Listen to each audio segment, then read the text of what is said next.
we're going to go to Exodus chapter 17, starting in verse 8. Exodus 17, starting in verse 8. It says this: While the people of Israel were still at Rephidim, the warriors of Amalek attacked them. Moses commanded Joshua, "Choose some men to go out and fight the army of Amalek for us. Tomorrow I will stand at the top of the hill, holding the staff of God in my hand." So Joshua did what Moses had commanded, and he fought the army of Amalek. Meanwhile, Moses, Aaron, and climbed to the top of the nearby hill. As long as Moses held up the staff in his hand, the Israelites had the advantage. But whenever he dropped his hand, the Amalekites gained the advantage. Moses' arms soon became tired, and he could no longer hold them up. So Aaron and Hur found a stone for him to sit on. Then they stood on each side of Moses, holding up his hands, so his hands held steady until sunset. And as a result, Joshua overwhelmed the army of the Amalekites in the battle. After the victory, the Lord instructed Moses, "Write this down on a scroll as a permanent reminder. Read it aloud to Joshua. I will erase the memory of the Amalekites from under heaven." Moses built an altar there. He named it Yahweh Nis, which means the Lord is my banner. And he said, "They have raised their fists against the Lord's throne, so now the Lord will be at war with the Amalek generation after generation." And so this morning, before we actually get to our text, we're going to rewind a little bit. How many of us have ever watched something, listened to something, and then wanted to rewind so that we could watch it again? Have you ever done that? Kim and I, we had the privilege Thursday to go on a plane to lovely Idaho. Lovely, good old Idaho. It's where some of my family is. And so my mom, my stepdad, two sisters, and it was my stepdad's birthday. And so my older sister, decided to be sweet and kind, and she flew me and my wife up to Idaho. So we left Idaho. We left Kim's truck at the Ontario airport Thursday, I think around 12 o'clock, rushed in, got on the plane, flew up to Idaho, picked up my half-sister, Summer, who flew in from Texas, and her husband, Cameron, and their little son, Ethan. I'm throwing out all the names just so you know, right? So sweet. Trying to drive from Salt Lake City up to Rigby, Idaho, a very small town. Drop them off at 10. Get up at like 5, 6 in the next morning. It's just so much fun. And we got to see a little bit. Up there is very country. It's a lot of country. If you listen to country music, you go to places like that and you realize this is what country is about, right? It's real country. People with guns and hats and stuff. But anyway, so we got to drive around, spend the day with family, celebrated birthdays and all the good stuff. The next day was the day we get to return home because we missed our kids and our dogs, and we wanted to obviously get home to our house and all that good stuff. And we get a text at 11 in the morning, "Your flight has been canceled. Flight has been canceled." We're like, "What? Oh my gosh, what are we going to do?" Now my sister, who's my older sister, is very giving, very kind, said, "You can take my car." We had to rent a car, so we had to return it to Salt Lake City. We first looked to see if there's any more flights going out, and there was not, so we could not just jump on a different plane. Tried calling the rent-a-car people, see if we can take the car from Idaho to California. That wasn't an option, unless we wanted to pay an extra $1,000, but who wants to do that, right? So my sister was gracious to give us a car. So we drove from Idaho yesterday, leaving at 1 o'clock, and got in like 2:30 in the morning. And I don't know, 2:33, probably got to sleep at 3, up at 5:30 this morning, got to get ready for church, right? Crazy couple of days. And then I lost my wallet last night, which the great thing is it turned up this morning, so that's good. In Arizona or Nevada, somewhere like that, but somebody found it and called and said, "We have your wallet." So that was very kind. But it was a kind of a long, crazy 2 days.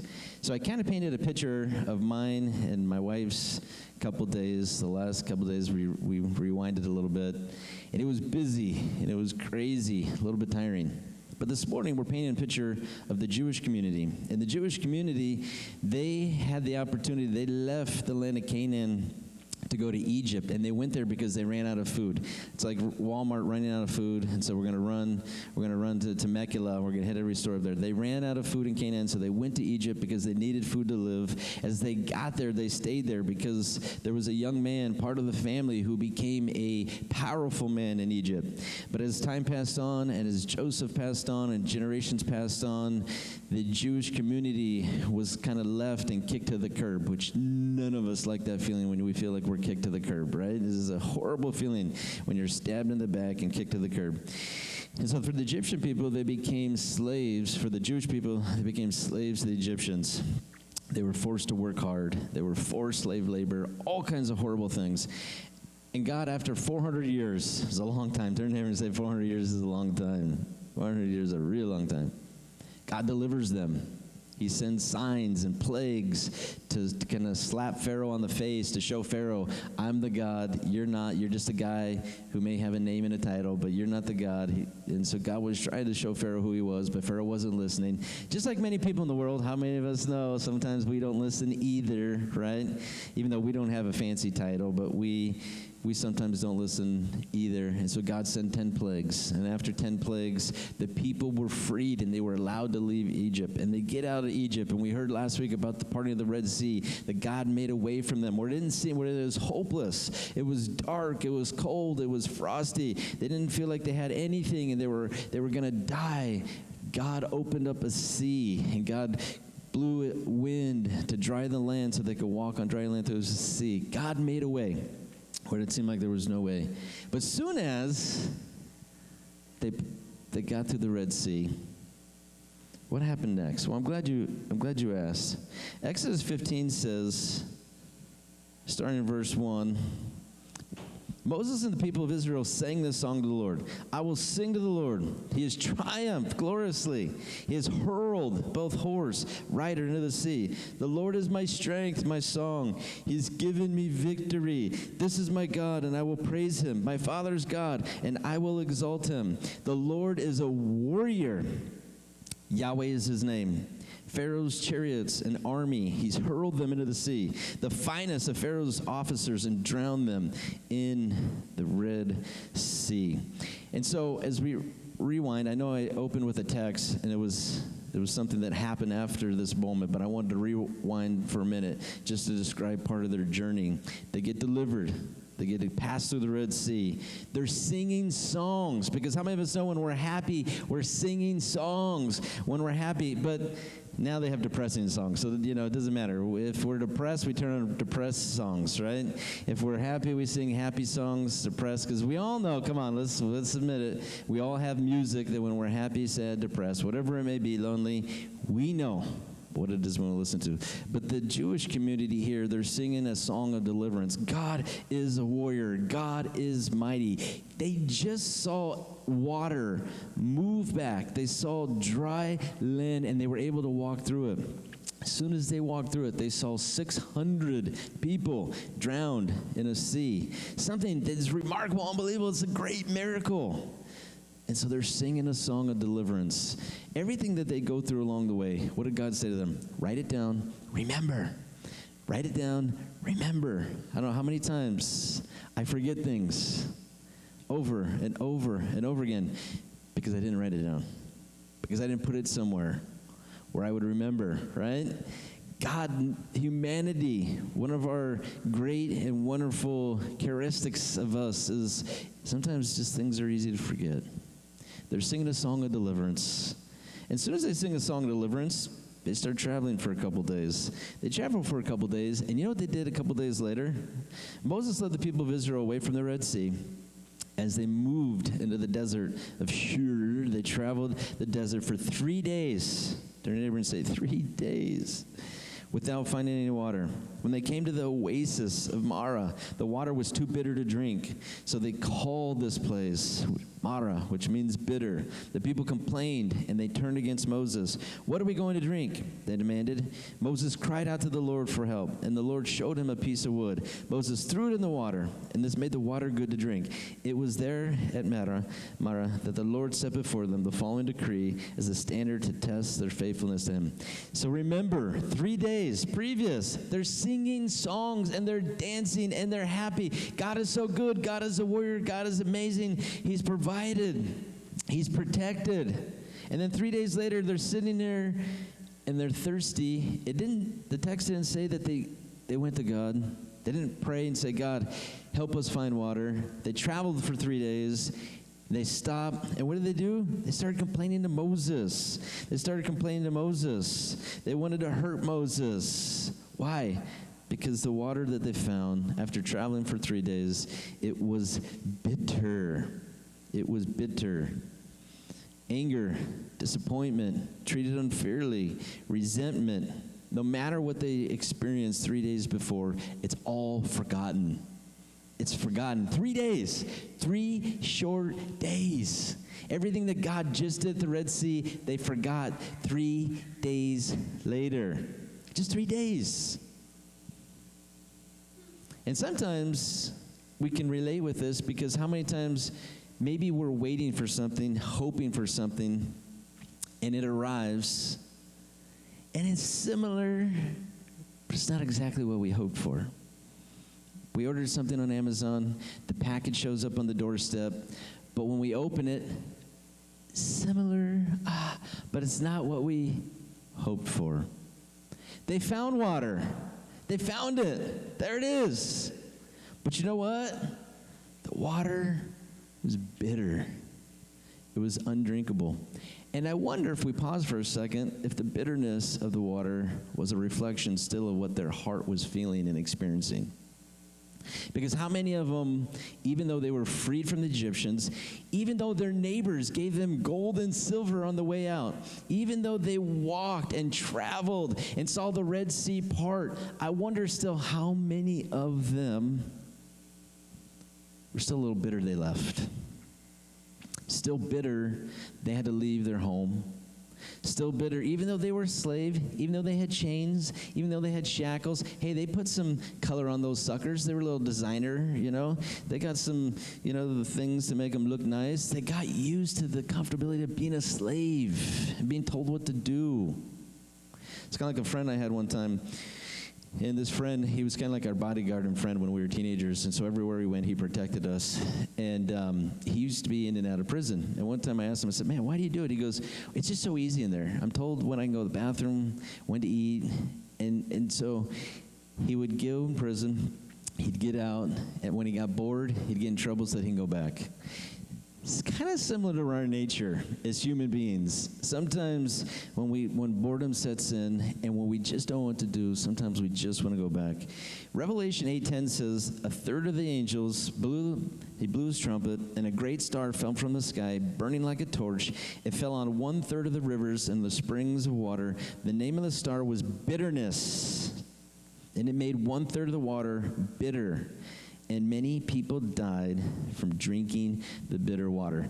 This is being spoken of the last days and the end days. But I wonder in Revelation 8:10, when God is giving this revelation to the Apostle John, I wonder, as the angel blows the trumpet and as this massive rain of bitterness came down from the sky, it says many people died from drinking water. And I wonder spiritually how many people have died because they won't let their heart be free from bitterness. In this story in our text, as they're traveling along the way, as we're rewinding, as we're remembering, as we're looking, they run into a place. They search for 3 long days. As they get to the place and they find some water, what happened? It was bitter. And I just have to think and ask myself, I just wonder if it was a reflection of how their heart was. The Jewish community is said to be a pick of chosen people. For what? God's people, sons and daughters. But it is a reflection of who he is and what he does, so that we can see God through this community, so we can see God through everything that happened in Genesis to Revelation, so we can see and know who he is from the stories, from the beginning to the end. And so as we look at these people, and as they give us a sign, as they teach us and they help us understand, along the way, how many of us have ever had to deal with something that bothered us, that made us a little bitter? What's bitter? Anger, disappointment, treated unfairly, and a little bit of resentment. resentment. And so the Jewish communities, they're traveling to the place, their new home. They're getting their new home. They're going to home, and they're going to the promised land. It sounds good. It flows with milk and honey. But along the way to this best place, along the way to their best life, they had to learn to deal with some things. And I wonder this morning how many of us, God's saying, I'm trying to teach you how to learn to deal with some things. Secondly, Exodus 15:26. Actually, I'm going to skip that verse.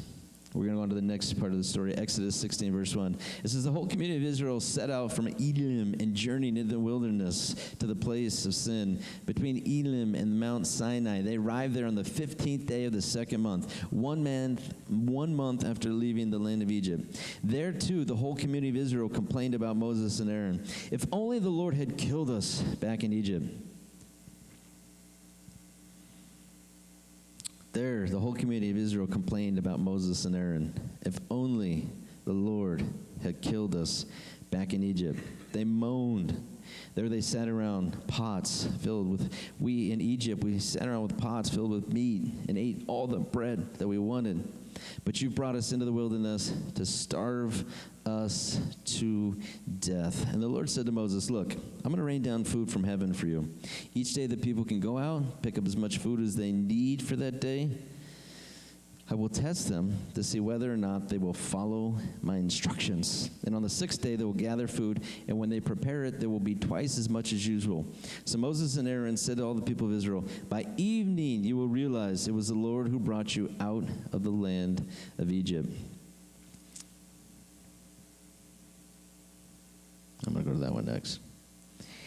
So secondly, as they get farther along in the journey, from 3 days into a month, what happened? They ran out of food. Isn't that a tragedy when we run out of food? And what did they do when they ran out of food? This time they complained about to Moses and Aaron. They were mad at Moses and his brother. They were mad. They were frustrated. They were angry. And what did they say? We should be home in Egypt where we had pots of food. First, they were learning to deal with their thirst. Secondly, now they're learning to deal with their hunger. No matter along this journey, and no matter what they went through, no matter how many miracles God did, they just saw a bitter water, a spring of bitter water become clean and fresh and drinkable. Now there's no food. And instead of stopping and praying, instead of stopping and asking God for help, what did they do? They started complaining again. And they complained against Moses, and they complained against Aaron. And it's usually, isn't it like for this community, it's 1, 2 people? It's always somebody's fault, right? The things that I go through, it's always somebody's fault. The things that I'm dealing with, it's always somebody's fault. It's somebody's fault. It's somebody's fault. It's not my fault. It's not my fault. It's not my fault. It's somebody's fault. And we never see them once stop and just pray and ask for God. It's just easier to complain, isn't it? If God had only killed us back in Egypt, if only. Isn't it funny how sometimes certain situations we can go right to death? Man, if God had only killed me, I would have been so much happier if he killed me in Egypt. Why am I going through this today? How many situations have we ever gone through in life that become so big in our head that it's like, I rather would have just died. If God would have just struck me with lightning 2 days ago, then I wouldn't have to deal with this. How many situations sometimes become so big, we play them so big in our mind because we allow God to shrink in our head. We allow the problem to expand and become so big that it's like, if only we had died. You know, one of the things that's proven fact as a human being, we become stronger. How many of us have learned by working out? But working out, man, it's hard to do it every day. How many of us know it's hard to do it every single day? To run, to do squats, to bench press, to lift, curls, all those things. When it comes to being a Christian, there's no difference. In order to become a strong Christian, we have to work out spiritually. And learning from the Bible. How do I work out spiritually? How do I learn from the Bible? How do I learn from the stories? How do I learn from the people to go through things? But as soon as we as people, because we're so fun and wonderful, as soon as something becomes tight, we go right to the same verbiage, if only. Oh man, if God would have done this 2 weeks ago, man, God, you're late, buddy. God, you missed it. God, if only. God, I wish you would have killed us back in Egypt. Why would we starve to death? God didn't let them die at the Red Sea. God didn't let them die of thirst 27, 28 days before that. Was God going to let them die in this moment? Because their hunger had become so big. And I know what that feels like when I'm so hungry. I do feel like I'm going to die at moments and times and when I hurt somebody unless I can feed my stomach really quick. We all can have those kind of hungry moments where there's something or someone that we're hungry for. And if we don't get what we're hungry for, we kind of throw a fit, no matter our age. Exodus 17:1, at the Lord's command, the whole community of Israel left the wilderness of Sin and moved from place to place. Eventually they camped at Rephidim, but there was no water there for the people to drink. So once more, the people complained against Moses. Give us water to drink, they demanded. Quiet, Moses replied. Why are you complaining against me? Why are you testing the Lord? Tormented by thirst, they continued to argue with Moses. Why did you bring us out of Egypt? Are you trying to kill us and our children and our babies and our livestock with thirst? Moses cried out to the Lord, what should I do with these people? Man, they're ready to stone me. They're ready to kill me. As we read these stories and we go through our theme, Fighting the Good Fight in 2024, and we look at this story of their journey to the Promised Land, there's a couple things that are obviously really clear and evident. One is some people just don't want to learn the lesson. They just had miraculously fresh, clean water, and now a little bit down the road, hungry, God provided again, manna and quail, travel a little bit more, they get thirsty again. And what do? The minute they didn't get what they wanted, we want what we want, and we want it now. I'm thirsty, I'm hungry, I have desires, I have needs, and they're not being met. So I'm going to cry, complain, whine, and then I'm going to beat somebody up. Every single step of the way, tormented. This time now they're tormented, severe mental, physical suffering. Because you know what now? It wasn't just complaining to Moses and Aaron. They brought their kids and their livestock. Can you believe this, Moses? You're going to kill us and our little babies? Look at them. Look how cute. Look how cute they are. And you're going to kill my little babies too? You're going to kill them? And don't forget about my dogs and my horses and my camels. You're going to kill them too? Still, 2 months, not stopping, not praying. Just let's blame one man, right? Let's blame one guy for all of our problems, right? It's all about the man. Let's blame one guy. Never learning a lesson. And all of us this morning, we're so smart because I know we've learned a lot of lessons in life. But I'm pretty sure there's probably a couple that God's still trying to teach us that we don't want to learn. I'm sure along the way, how many of us have ever dealt with complaining, bitterness, thirst, hunger, not happy, I'm not satisfied, I'm tormented by someone or something, mentally, physically suffering. Do we see a pattern in them, but can we also see the pattern in us? Patterns are, what is a pattern? It's a regular, repeated arrangement, design, numbers, shapes, circles, colors. They're journeying to their new home. They're going to freedom. They have new home ownership. Beautiful, beautiful days ahead.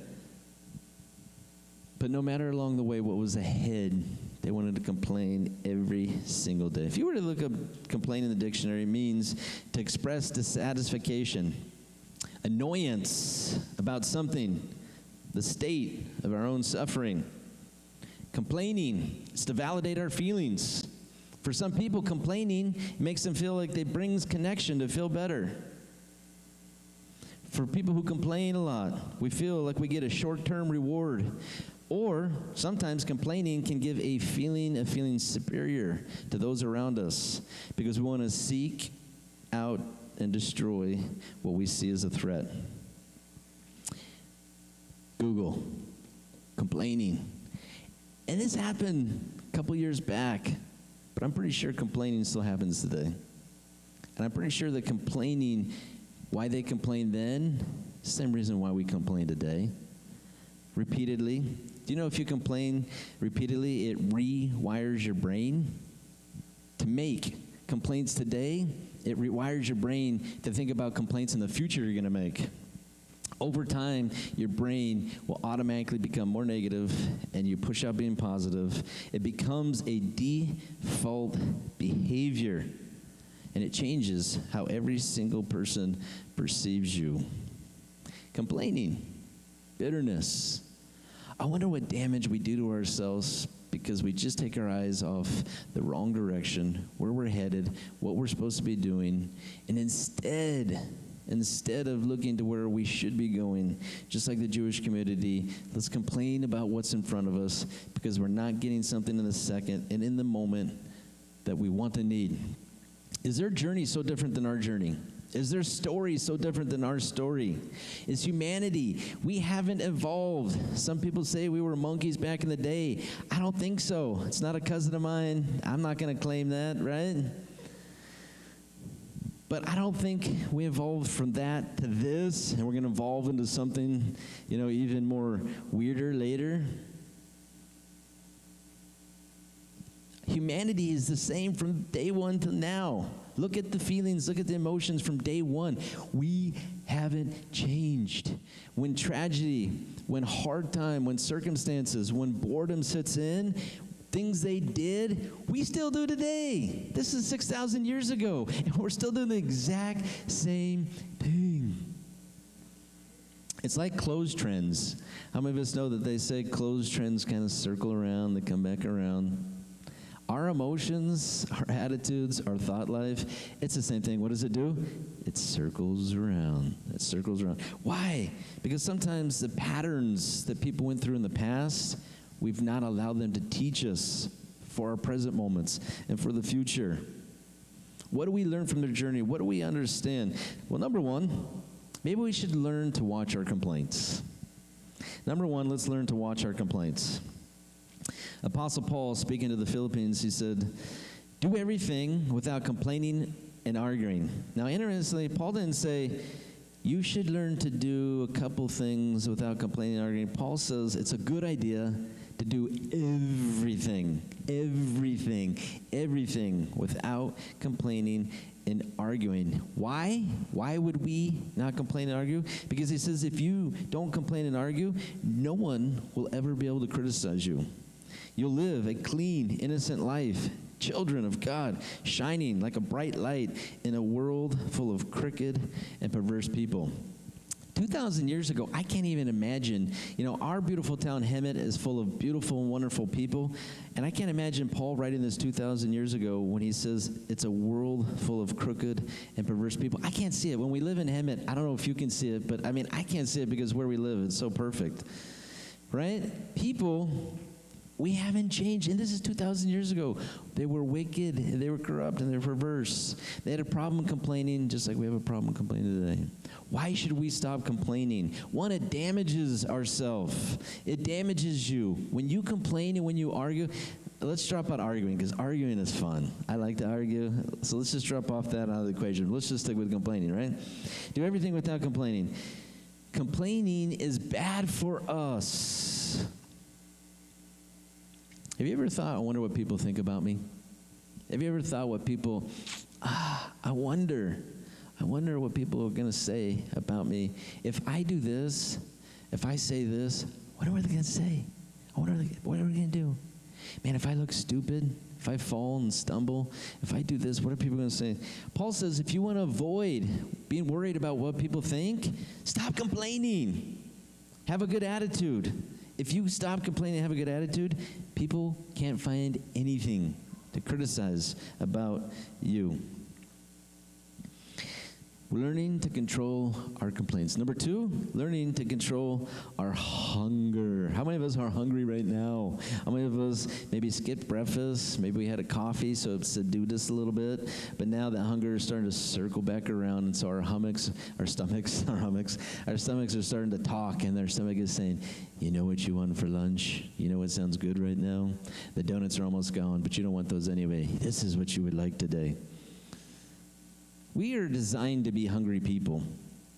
But in every single one of us in here, when push comes to shove, we've learned how to feed ourselves. We know if we have a little bit of dough, a little bit in the bank, if we have plastic or cash, we know where we can go. We know where our favorite place is. We know what our bodies just crave and love to death and pieces. But sometimes, no matter what happens in life, some of us still haven't learned how to feed ourselves spiritually. And our spiritual hunger is actually more dominant than our physical hunger. Because how many of us know that our hunger, the physical hunger that our stomach has, it speaks loud and clear. There's grumbling, there's aches, there's pains, there's little voices in there that are pulling and tugging and saying, feed me, feed me, feed me. And it's strong. But you know what is stronger than your physical hunger or my physical hunger? It is our spiritual hunger. It is our spiritual hunger. It is so strong and is so powerful. How do we know that our spiritual hunger is more powerful than our physical hunger? Because look what we do every single day. Look at the things that we chase. Look at our hobbies. Look at our sports. Look at our cars. Look at our houses. There are so many different things that we hunger inside for. And what did we do? Everything that we do in life, it's outward expressions of what we're inside, what we're hungry for. The cars that we drive, the places we work, the places we eat, every single thing that is on the outside, it's an outward reflection of the hunger that is on the inside. And there are days and there's moments and there's seconds that we spend every single day trying to feed that hunger. In this story here, the Jewish community, as they get to a spot, they're hungry, they can't find food. There's no more animals. They're not going to kill their dogs and eat it. They're not going to go there. They don't want to kill, it's their favorite pet. Why would I kill that for? All the food is gone, and they're wondering, what are we going to do? Because we're going to die. We're so hungry. God brings them manna, this soft little thing in the morning, like a pastry, like a piece of bread. Not a thick piece. It wasn't a thick slice of bread, but it was food. It was substance. God, every morning, he rained down manna from heaven. Every night, quail would fall out of the sky so they could have some quail for dinner. God provided supernaturally for them. When they were hungry, when they were desperate, what did God do? God provided. When our hunger gets shifted into the right direction, God provides 100% of the time. When you realize that what I'm hungry for, it's really him. What I'm hungry for, it's really to feed this spiritual need. And it doesn't matter how long we've been Christians. It doesn't matter how long we've read the Bible, because you know what? We, as people, it's really easy to forget things. And so if God fed us miraculously something 2 weeks ago, this morning, as we're listening to worship music, and All Hail King Jesus, there's a moment in there, the lyrics, where they're sinking deep into my heart, mind, and soul, and I'm feeling God's presence. There's a second, then there's a moment of God speaking to me. Easily, as soon as 5 minutes goes down the road, it's easy to just forget those moments of God touching, speaking, allowing me to feel his presence. We forget where our bread comes from. We forget where the manna comes from. We forget where the quail comes from. No matter how many times God provides, when the cupboards are empty, it's, you're a loser. You're not providing. Instead of asking God for help, we quickly can get so negative and mean and hateful and hurtful. Matthew 5:6 says, God blesses those who are hungry and thirst for justice, because they're going to be satisfied. When Jesus was saying God blesses those The word blessed there means supremely blessed, over blessed, fully blessed, running over. God blesses those who hunger. But not really, the blessing is not those who hunger, because how many of us know we're all hungry? What he meant to say, Jesus, in the language there, was God blesses those who realize where their hunger is and where they go to get that hunger met. And when you get to the right place, Jesus says, then you're going to get satisfied. We have a lot of hungry people today. We have a lot of hungry people in our world today because they're not getting fed the right source to feed them spiritually. Watch our complaints. Feed yourself. Watch the hunger that we have inside. And thirdly, we got to check our heart, mind, and soul all the time.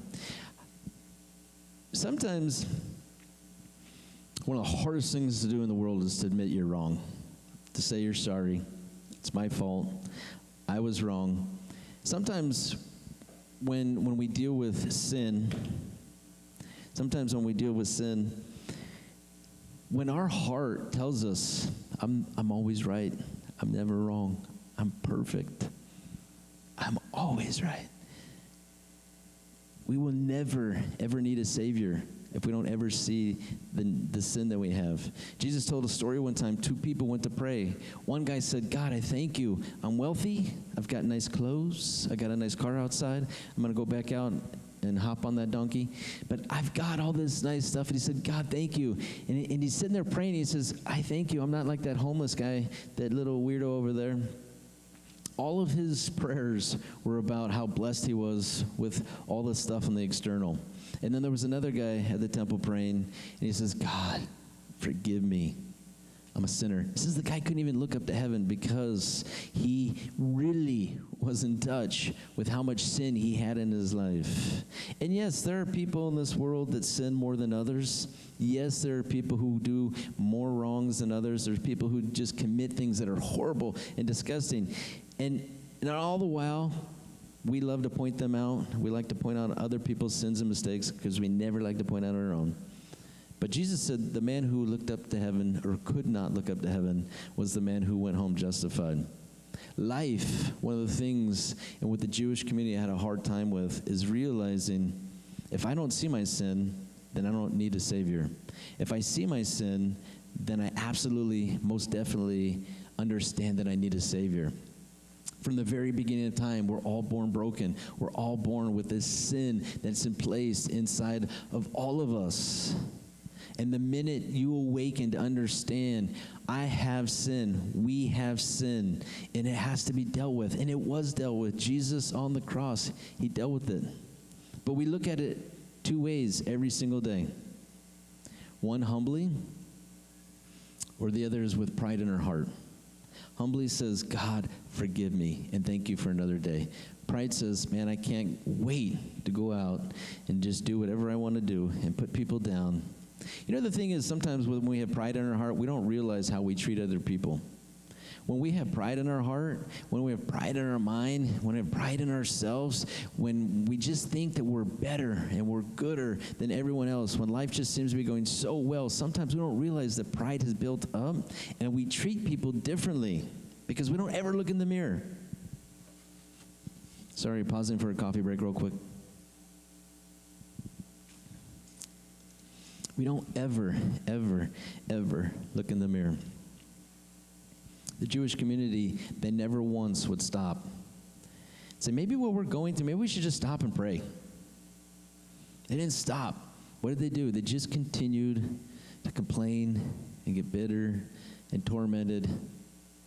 Because no matter what God did and no matter what God provided for, no matter all the miracles they saw, to me, the Red Sea seems like a big one. Like if I saw a big one like that, it's like, okay, we got this.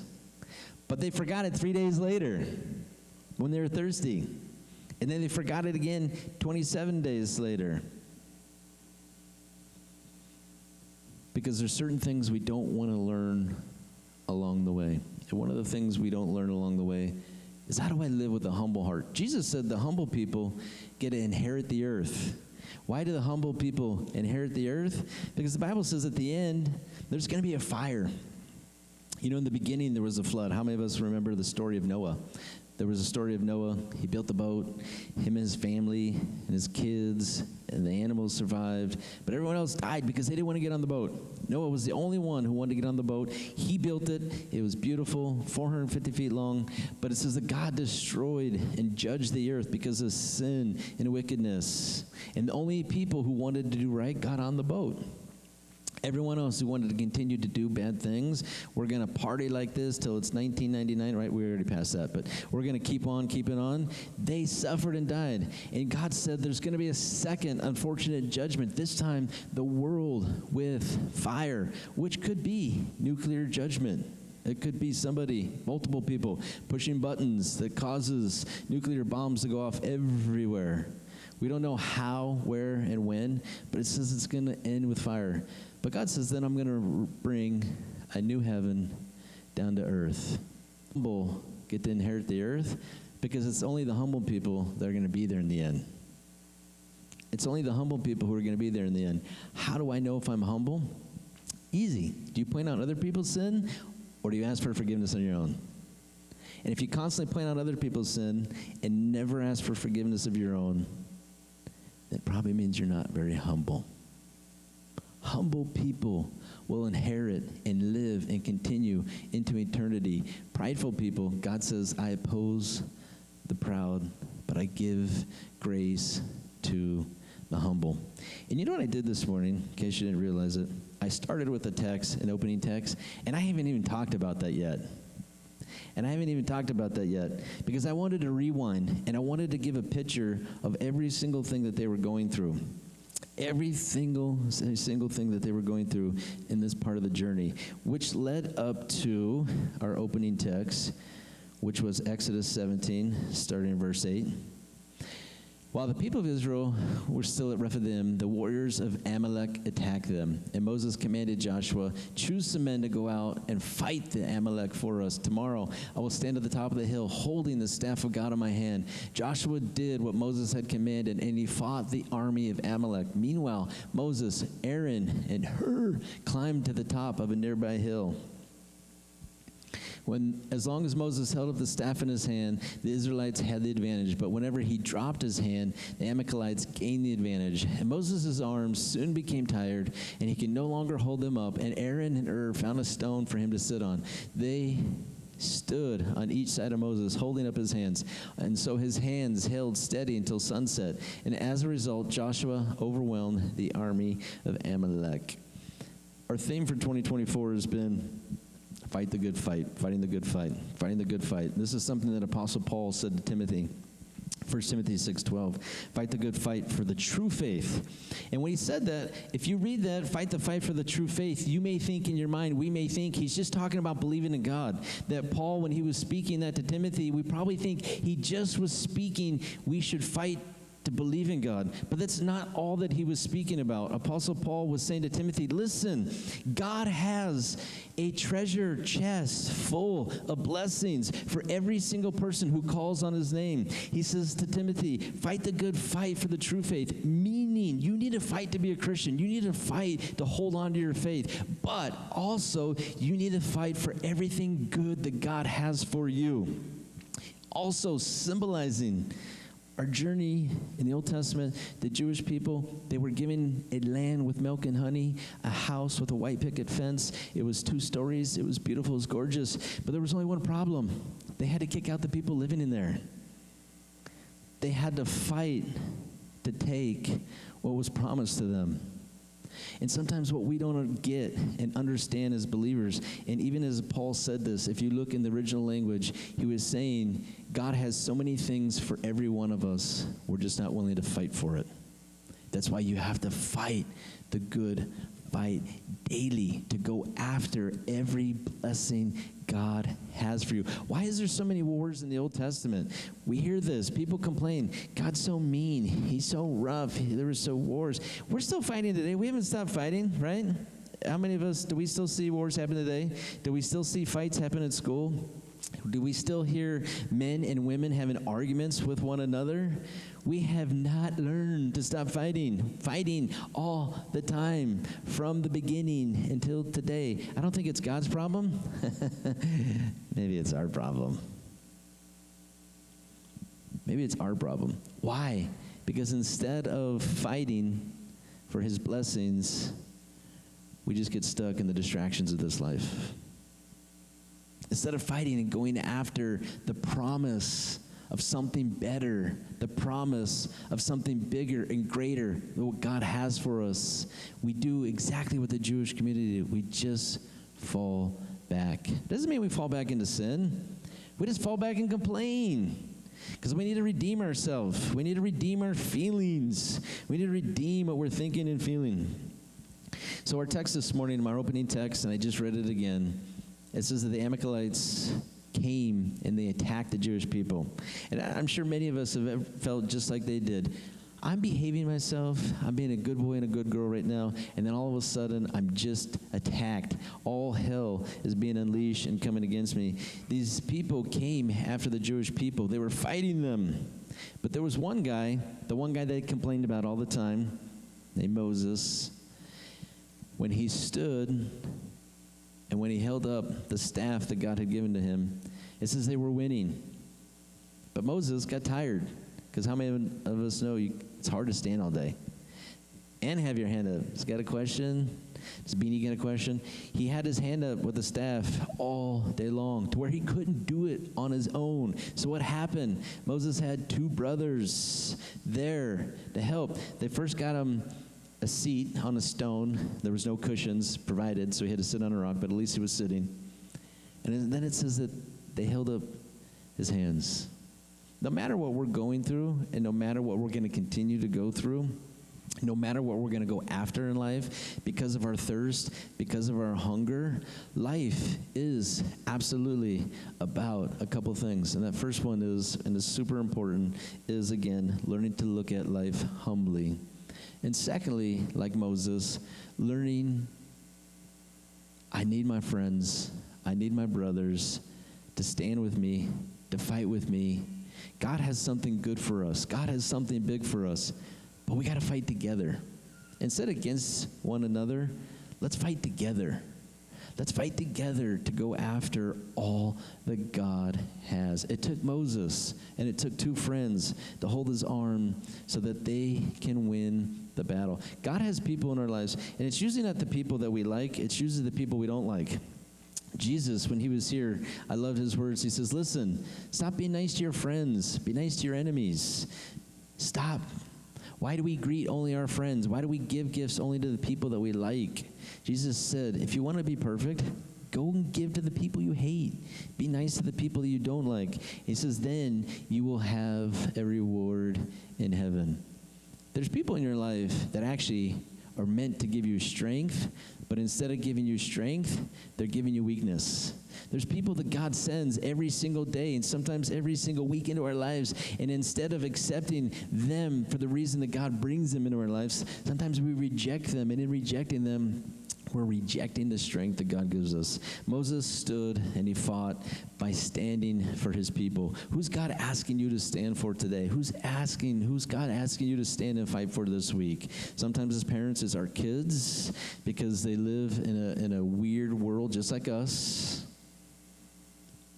But who's God asking us to fight for? Who's God asking you to fight for? Stand, fight, surround yourself for people who want to fight for what God has.